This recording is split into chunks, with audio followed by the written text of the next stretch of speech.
Hello and welcome to the Picture Book Corner. Find a comfortable spot and we'll begin.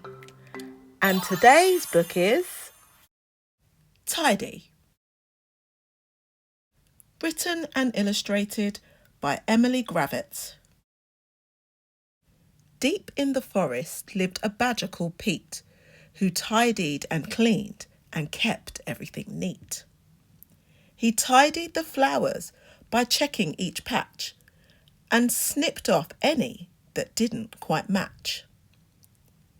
He tidied the fox by grooming his fur.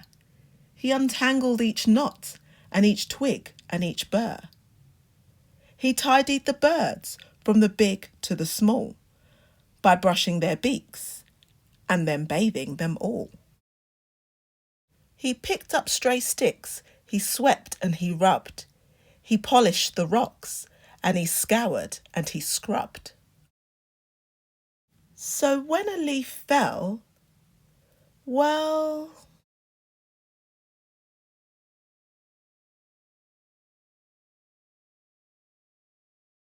Pete tidied up. But still he wasn't happy. Now the trees looked bare and scrappy, and so to make it all look neat, Pete undertook a mighty feat. He dug up every single tree.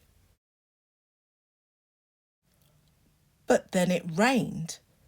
There was a flood. And afterwards, a lot of mud.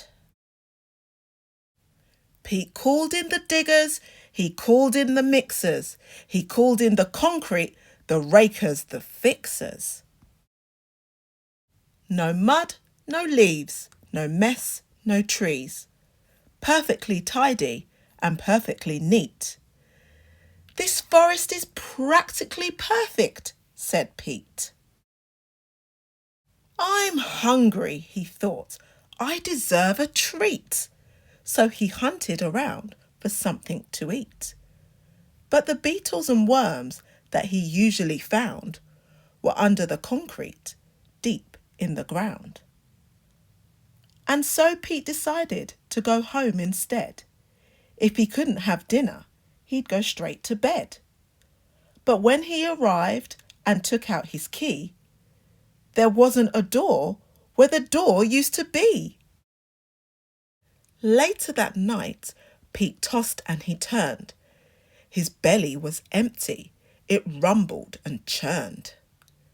As he lay in his mixer, wide awake, he started to think, have I made a mistake? So,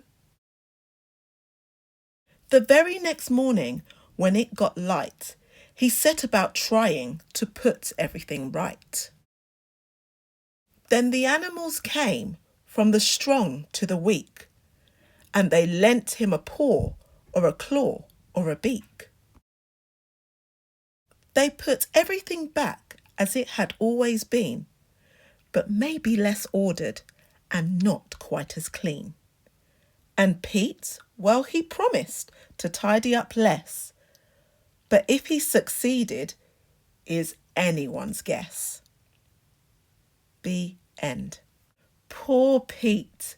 Tidying up is very important, but he just didn't know when to stop.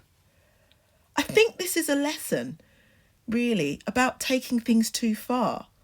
And I'm glad Pete took some time to reflect and make things right again. Can you think of a time when you've taken things too far? How did you make it right? Well, that's all we've got time for today. Goodbye. If you enjoyed today's story, why not check out some of our other ones? Please like, subscribe and share. And remember, the Picture Book Corner is full of fun. There's a book for everyone. See you soon.